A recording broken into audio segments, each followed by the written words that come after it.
আসসালামু আলাইকুম। প্রিয় ভাই ও বোনেরা, আমাদের প্রত্যেকের অন্তরেই একটি গভীর আকাঙ্ক্ষা রয়েছে, জান্নাতের আশা।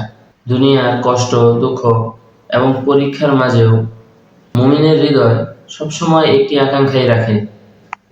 আল্লাহ তাআলার কাছে একটি জিনিসই চায়, আল্লাহ তাআলার সন্তুষ্টি এবং জান্নাত। আজকে আমরা কোরআন ও হাদিসের আলোকে জান্নাতের বর্ণনা এবং তার নিয়ামত সম্পর্কে বিস্তারিত আলোচনা করার চেষ্টা করব ইনশাআল্লাহ। প্রথমে আমরা জানব জান্নাত কি। সূরা আল ইমরানে আল্লাহ রাব্বুল আলামিন বলেন, তোমরা তোমাদের রবের ক্ষমা ও সেই জান্নাতের দিকে ধাবিত হও যার প্রশস্ততা আসমান ও জমিনের সমান, যা মুত্তাকিদের জন্য প্রস্তুত করা হয়েছে।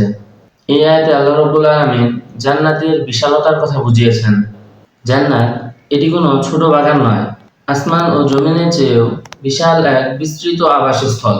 জান্নাতের নিয়ামত সম্পর্কে আল্লাহ রাসূল সাল্লাল্লাহু আলাইহি ওয়াসাল্লাম বলেন, হাদিসে কুদসিতে আল্লাহ রাব্বুল আলামিন বলেন, আমি আমার নেক বান্দাদের জন্য এমন জিনিস প্রস্তুত করেছি যা কোনো চোখ দেখেনি, কোনো কান শোনেনি, আর কোনো মানুষের হৃদয় কল্পনাও করেনি। আমরা দুনিয়ার সুখ কল্পনা করতে পারি, জান্নাত এমন একটি সুখের জায়গা যেখানে মানুষের দ্বারা কল্পনা করাও সম্ভব নয়। জান্নাতের সুখ মানুষের চিন্তা সীমার বাহিরে। আল্লাহ রাব্বুল আলামিন সূরা মুহাম্মদের 15 নম্বর আয়াতে বলেন, জান্নাতে তোমাদের জন্য থাকবে বিশুদ্ধ পানির নদী, যেই নদীর পানি কখনোই দূষিত হবে না, এমন দুধের নদী যেই দুধের স্বাদ কখনোই পরিবর্তন হবে না, এবং সুস্বাদু পানীয় নদী যেটি নেশাগ্রস্ত হবে না, এবং পরিশুদ্ধ মধুর নদী, এবং বিভিন্ন ধরনের ফলমূল দ্বারা ভরপুর থাকবে। দুনিয়ার দুধ তো নষ্ট হয়ে যায়, জান্নাতের দুধের নদী সেটার কোনো পরিবর্তন হবে না। দুনিয়ার দুধ নষ্ট হয়, পানি দূষিত হয়, কিন্তু জান্নাতের সবকিছুই চিরস্থায়ী এবং বিশুদ্ধ থাকবে। রাসূল সাল্লাল্লাহু আলাইহি ওয়াসাল্লাম বলেছেন, জান্নাতে থাকবে মুমিনদের জন্য প্রাসাদ, যার ভিতর থেকে বাহির এবং বাহির থেকে ভিতরে দেখা যাবে। এই হাদিসটি বর্ণিত হয়েছে ওই ব্যক্তির জন্য যে ভালো কথা বলে, মানুষকে খাদ্য দান করে, নিয়মিত রোজা রাখে এবং মানুষ ঘুমালে তাহাজ্জুদ নামাজ পড়ে। প্রিয় ভাই ও বোনেরা, সারা বছর আমরা তো তাহাজ্জুদের সময় উঠতে পারি না। রমজান একটি বিশাল সুযোগ। এই রমজানকে কাজে লাগিয়ে আমরা নিয়মিত তাহাজ্জুদ নামাজ পড়ে আল্লাহ তাআলার কাছে দোয়া করব এবং আল্লাহ তাআলার কাছে জান্নাত চাইবো ইনশাআল্লাহ। একটা কথা মনে রাখতে হবে, জান্নাত এটি শুধু কল্পনা নয়, এটি আমলের ফসল। জান্নাতে কোনো প্রকার দুঃখ থাকবে না, জান্নাতে তোমাদের কোনো ক্লান্তি স্পর্শ করবে না। এই আয়াতের ব্যাখ্যায় উলামায়ে কেরাম বলেন, দুনিয়ার যত আনন্দের জিনিসই হোক তারপরে ক্লান্তি আছে, কিন্তু জান্নাতে আনন্দ চিরস্থায়ী, কোনো কষ্ট নেই। জান্নাতের ভিতরে এত এত নিয়ামতের মাঝে সবচেয়ে উত্তম নিয়ামত হলো আল্লাহ তাআলার সাথে সাক্ষাৎ। রাসূল সাল্লাল্লাহু আলাইহি ওয়াসাল্লাম বলেন, জান্নাতবাসী যখন জান্নাতে প্রবেশ করবে, আল্লাহ তাআলা বলবেন, তোমরা কি আরো কিছু চাও? তখন আল্লাহ রাব্বুল আলামিন তার সামনে পর্দা উঠিয়ে দিবেন। তারা তাদের রবের দর্শনের চেয়ে প্রিয় কিছু পাবে না। জান্নাতে সব নিয়ামতের চেয়ে সবচেয়ে বড় নিয়ামত হলো আল্লাহ তাআলাকে দেখা। আল্লাহ তাআলা আমাদের সকলকে জান্নাতে যাওয়ার এবং আল্লাহ তাআলাকে দেখার তৌফিক দান করুন।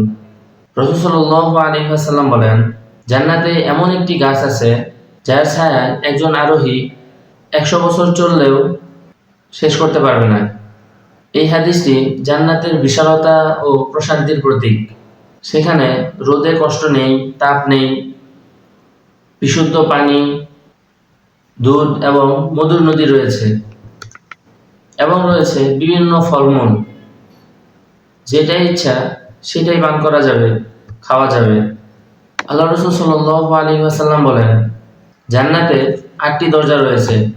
আরেক হাদিসে এসেছে, রোজাদারের জন্য একটি বিশেষ দরজা থাকবে, যেই দরজার নাম রাইয়ান, যেই দরজা দিয়ে শুধু রোজাদাররাই প্রবেশ করবে। আল্লাহ তাআলার কাছে প্রত্যেক ইবাদতের জন্যই আলাদা মর্যাদা রয়েছে। আল্লাহ বান্দার আমল অনুযায়ী তাকে সম্মান দেন। রোজাদারের জন্য এটি বিশেষ মর্যাদার, রাইয়ান নামক দরজা দিয়ে তাকে জান্নাতে প্রবেশ করানো হবে। জান্নাতীদের বয়স এবং তাদের সৌন্দর্য কেমন হবে? রাসূল সাল্লাল্লাহু আলাইহি ওয়াসাল্লাম বলেন, জান্নাতবাসীরা 33 বছরের যুবক আকারে থাকবে। আরেক হাদিসে এসেছে, তাদের দেহে থাকবে না থুতু, মলমূত্র, ঘাম।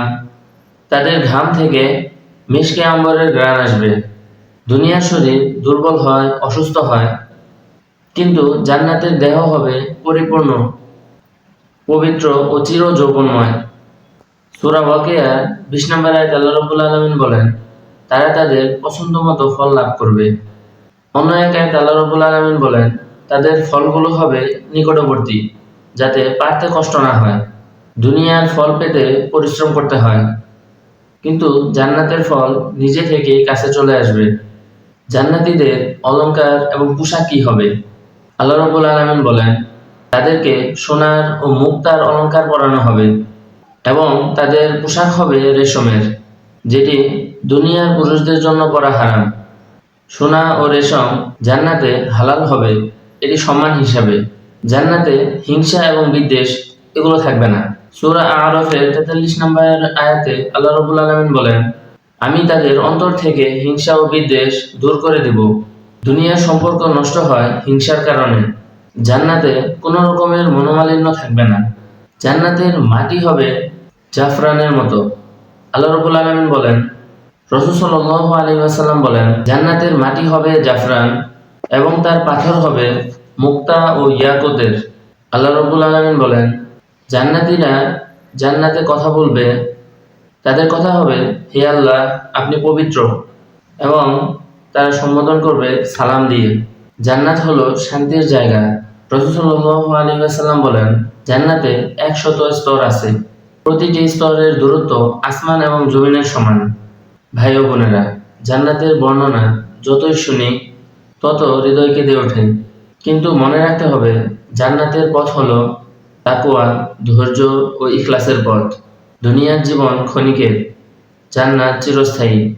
আসুন আমরা আল্লাহ তাআলার কাছে দোয়া করি, হে আল্লাহ, আমাদেরকে জান্নাত এবং জান্নাতের নিকটবর্তী সমস্ত আমল দান করুন ও জাহান্নামের নিকটবর্তী সমস্ত কাজ থেকে বিরত রাখুন। আমিন।